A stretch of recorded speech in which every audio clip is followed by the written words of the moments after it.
আগে যখন স্কুলে পড়তাম তখন স্কুলে কোনো প্রোগ্রাম হলে আনন্দ লাগতো না। প্রথমেই আগে স্যারদের জিজ্ঞাসা করতাম, স্যার আজকে স্কুল ড্রেস পরে যেতে হবে?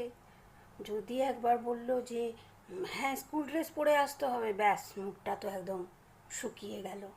আর যদি বলতো না কালকে স্কুল ড্রেস পরে আসতে হবে না, তোমরা কালার ড্রেস পরে এসো, ব্যাস খুশিতে একদম ডগমগ হয়ে যেতাম। হুম।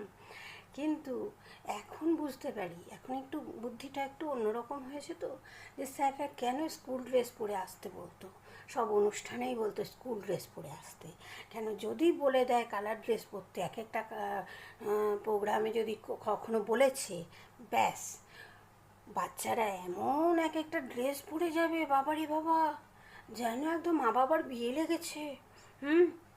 কেউ তো গয়না পরে চলে আসলো, কেউ এমন নেট ডালা ড্রেস, এখানে ড্রেস, এখানে ফাঁকা ওখানে ফাঁকা, এমন ড্রেস পরে আসলো।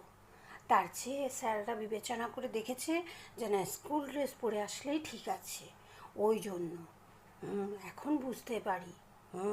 এখন বুদ্ধিটা একটু পাকা হয়েছে না, তাই জন্য।